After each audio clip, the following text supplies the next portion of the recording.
Welcome to College Admissions Toolbox, giving you the edge you need to get into the colleges of your dreams, with your host, Steve Schwartz. That's me. Today, we're talking with Kristin Keating. Welcome to College Admissions Toolbox, Kristin. How are you doing today?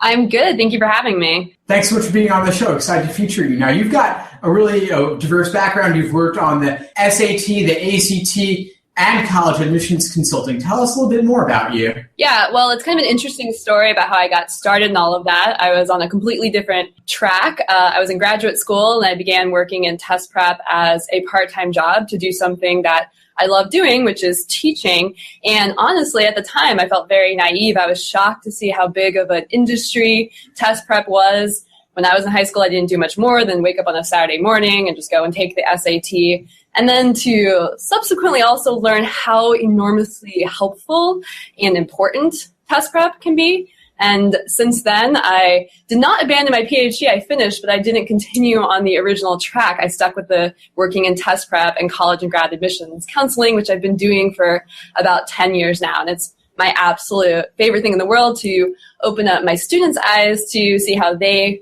as well can conquer these tests with a little bit of insider knowledge and also a bit of hard work, of course. Oh, wow, that's really something, Kristin. Now, you have this PhD. Was there a pivotal moment that led you away from academia and towards test prep? A particular moment that came to mind, that comes to mind in terms of you're making that decision, that switch?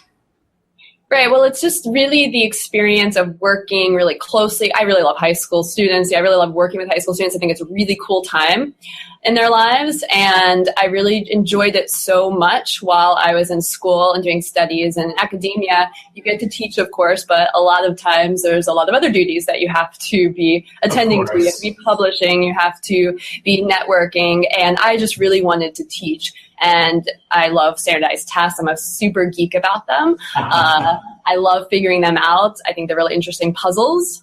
And so that working in test prep allows me to do what I love, be working really closely with students and figuring out how they learn best, and also being challenged every day myself because standardized tests are just, crazy, interesting puzzles to be figuring out.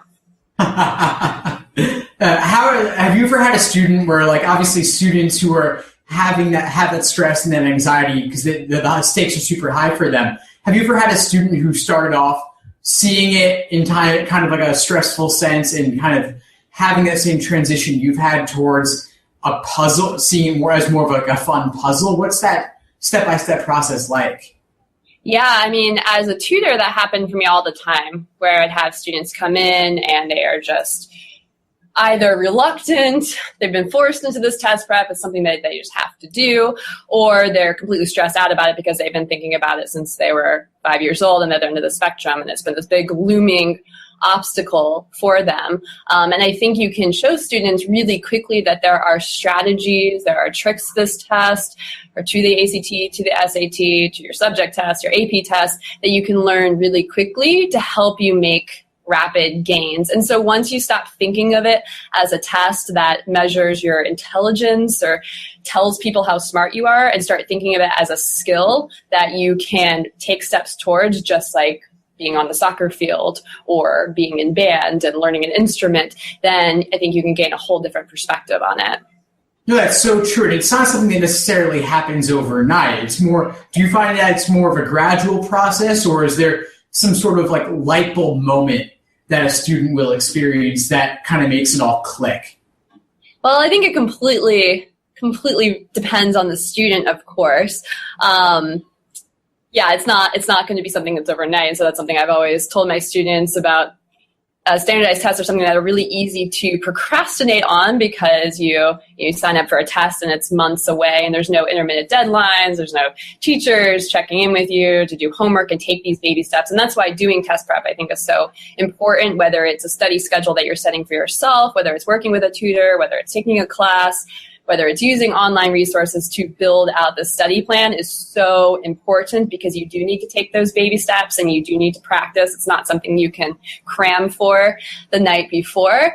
That being said, I certainly have had lots of students have light bulb moments along the way. And that's really fun process for me to see somebody who had no idea what the essay graders were looking for in the essay, for example, and then just learning a structure to write in, and they say, okay, well, I can do that. And they do that, and they'll see instant improvements in their score, or learn how to use the answer choices and work backwards on the math test. And they've just been using their process that they learned in school to go through and do all these calculations. And then once they realize that, oh my gosh, all they had to do was look at the answer choices and plug them into a question, and they're fine. Those are kind of like the light bulb moments that happen all the time along the way on the test prep route. But you won't have those light bulb moments the night before the test, because all you're thinking about is just trying to do some practice questions or turn out a practice test and exhausting yourself. So yeah, you of course. Have that schedule set. Yeah. The night before, it's already too late. You don't want to cram this stuff last minute. Planning ahead is definitely super important.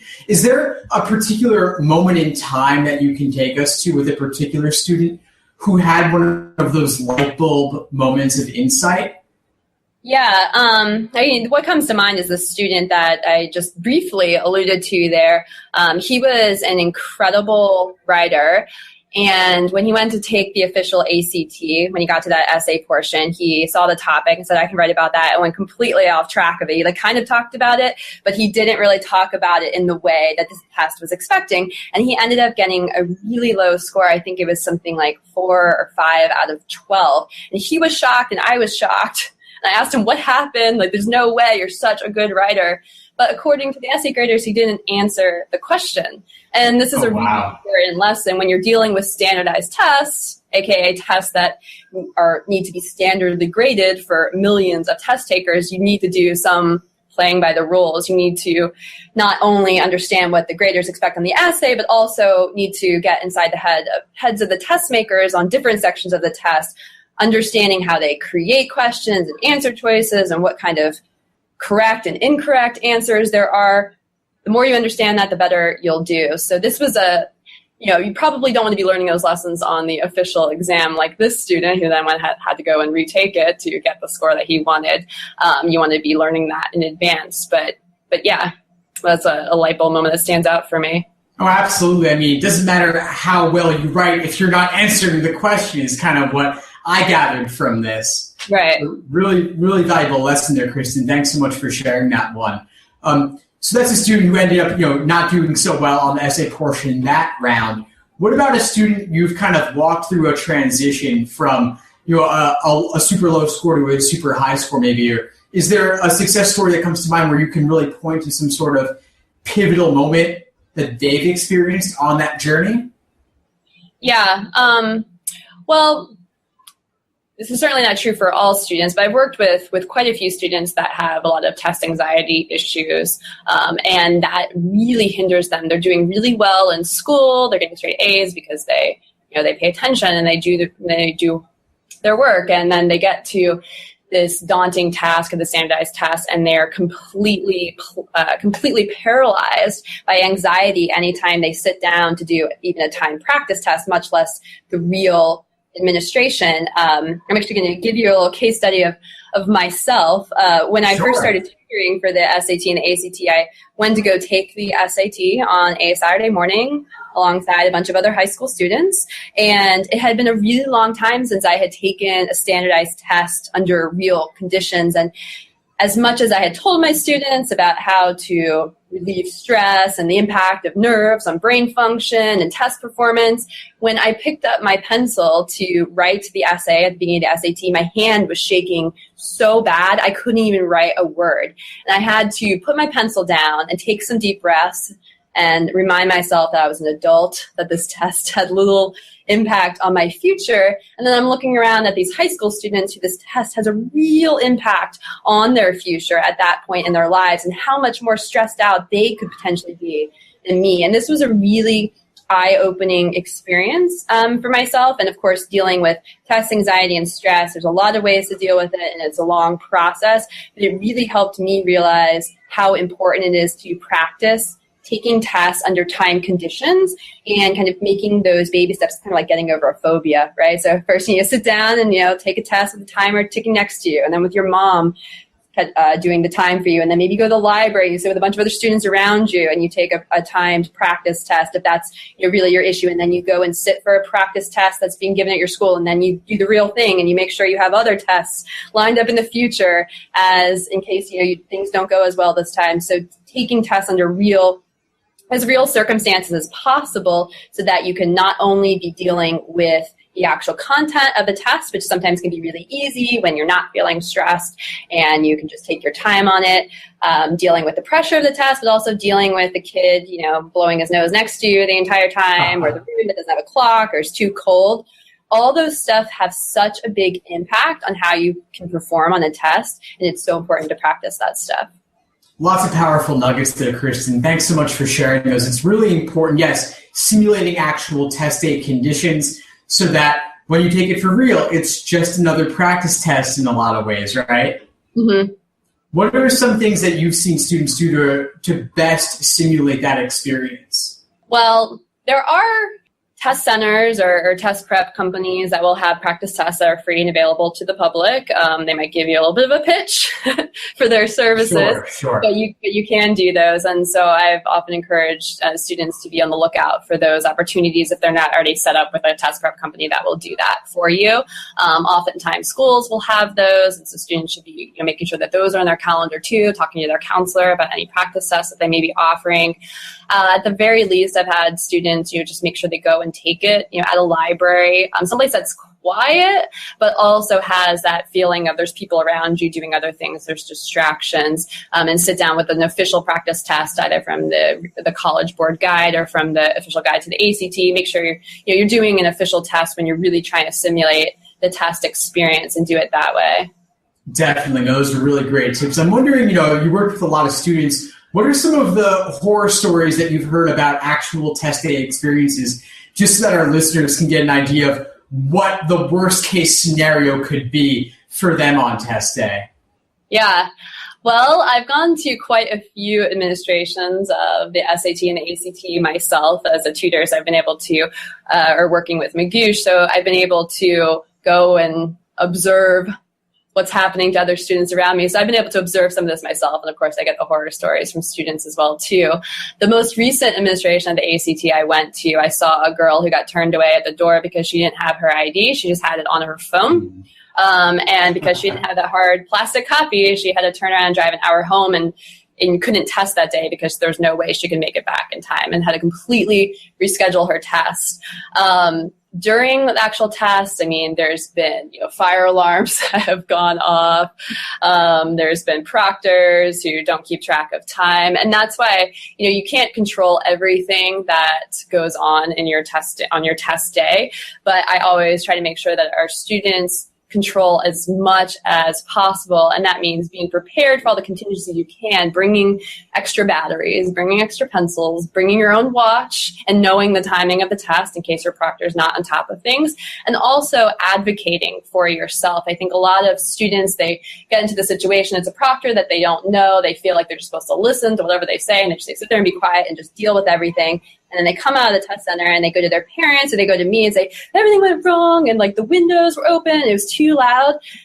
And it's like, well, what? Did you ask if they could close the window? Like, no, I didn't know if I could raise my hand. So don't forget to advocate for yourself. If something is in the testing center that is inhibiting your testing experience, don't be afraid to raise your hand, even if it's during a test section, so the proctor can come over, or between sections of the test to ask if something can be changed.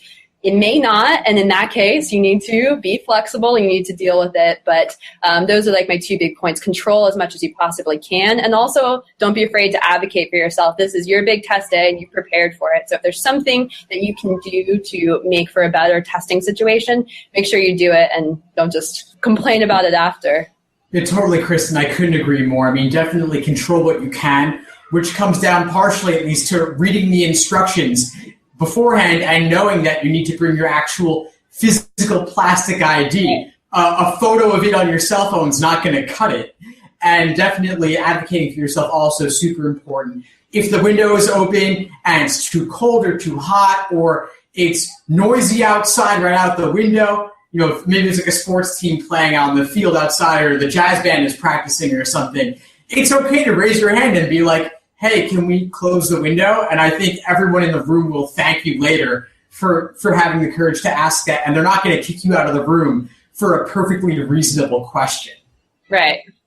No, totally true. Thanks for bringing those points up, Kristin. I want to shift gears now, move into the lightning round, where I'm going to ask you some rapid-fire questions. You give me some rapid-fire responses. Are you ready? I'm ready. Great. What's your number one piece of advice for the college admissions process? Well, for test prep, I would say take as many official tests as you can. So both the College Board and the ACT publish books of exams, and they have 1 or 2 free for each test online. But they're not going to give you great strategy advice, though, so you need to supplement them with some high-quality test prep resources. But there is absolutely nothing like that out there to simulate what the official test is going to be like other than the official tests that have actually been released. So true. Nothing like the official exams themselves. Could you share with us one habit that you believe contributes to admissions success? Yes. Well, for test prep again, too, I would say make sure you're thinking of things long term as well, and use a study plan and commit to regular study a few times a week when you're prepping for the test. But that also applies to college admissions as well, too. You should be thinking about college admissions as early as you possibly can in your high school career so that you can be mapping out your activities, your coursework, setting goals so that you can be achieving them, so that when you come to the time to sit down and fill out your college application, you have tons of stuff to fill out, and it's not the first time that you've thought about presenting yourself to a college as a college applicant is right before you go to apply. So true. Planning ahead is really important. Don't want to cram it last minute. Could you share with us one online resource that you absolutely love? Yeah, well, in addition to Magoosh, because I think we make test prep as awesomely fun as possible, I really like College Navigator from the National Center for Education Statistics. It's a site where you can search for schools for you based on a whole bunch of criteria, and it gives you a whole bunch of information on the college in one place, from tuition to demographics to admissions statistics on test scores and what the college recommends or requires in their admissions process. So it's a great site to research and compare schools, whether you are a student, a parent, or even a counselor. Great. Yeah, we'll link to that one in the show notes. I love it too. What's one book that you believe no college applicant should be without? Okay, well, I like the Fisk Guide to College for Students, looking at exploring schools. You have to take it with a grain of salt because you're thinking about one person's opinion or just a small group of people's opinions here, but it's a really great resource for finding more schools that are like the schools that you're looking at, or for finding schools that are strong in the arts or the engineering or whatever you're looking for, to really open your eyes to some other possibilities of schools that maybe you hadn't thought of or haven't even heard of that fulfill criteria that you're looking for. Totally. It's a super valuable resource. What are you up to these days, Kristin? What are you working on? What are you looking forward to? Well, right now I am deep in the middle of helping to develop our ACT prep product for Magoosh. So we've already released our English and our science sections, and our reading and math are coming very, very, very soon. We have practice questions. Each of those practice questions come with a video explanation and a text explanation.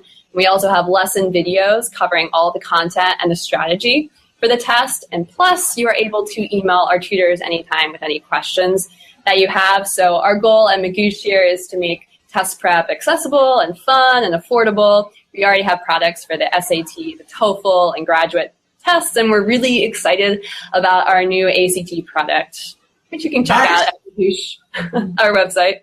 Well, that's awesome. We'll link to that as well. I'm sure students will be happy to know they can email you guys at 4 a.m. with questions while they're studying in the middle of the night. That's great. It's true. We have tutors all over the world answering questions all the time. Oh, that's awesome. Where can folks find you online? Our main website is www.magoosh.com. I'll spell it. I know it's kind of a funny word. It's Magoosh. So it's a play on a Persian word for wise person. Wise person, which is what you are and what I'm sure our listeners hope to become in test prep and college admissions. Thanks so much for joining us, Kristin. Really appreciate your time. Thank you so much. This was great.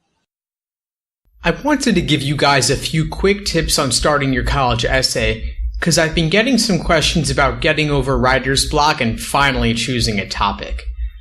Writing college essays is really, really hard. I spent months thinking about college essays, but felt like I was getting nowhere when it came to actually getting started. I mean, it's not easy to start writing a college essay that's supposed to show admission officers who you really are. One of the most effective ways I found to help students finally start their essays is by telling them not to start at the beginning. Instead, I recommend using a strategy called free writing. It's pretty simple, kind of stream of consciousness. You just write down any random ideas as they come to you. Then you figure out how to connect them and edit them later. So if you think of something, anything at all, that you think might work well for your essay, just write it down. Don't think about whether it's good or bad, or whether it'll work or not. Just get it all down on paper or on the computer. I've seen so many students write the best sentences of their essays only after they do a lot of free writing. And when you write, you can use any style that works for you. Bullet points, an outline, or even just a word or two. Another strategy that really works is to use writing prompts. They're really a great tool to help you get started and make it a lot easier. I don't know if you've ever done Mad Libs, maybe as a kid, but it's kind of similar to those. For those of you who've never used writing prompts before, I'll just give you a couple of quick examples. They could be sentences as simple as, I enjoy learning about X because Y. Here's another one. A global issue that excites me is X because Y. I know these might sound kind of lame, but really, don't knock it till you've tried it. Doing a bunch of these can really help get your creative juices flowing. So I've put together a ton of writing prompts and also some lists of questions to get those juices flowing so you can finally get started with your college essay. These tools can really help you if you're having trouble getting motivated or if you're unsure about what to write about. These are just some of the resources I've put together in a premium course to help you write effective college essays. You can get access to all of these resources and sign up for the college essay course at collegeadmissionstoolbox.com/essays. Thanks for listening to College Admissions Toolbox. Head over to www.collegeadmissionstoolbox.com to get more free tools and resources that will help you get into the colleges of your dreams.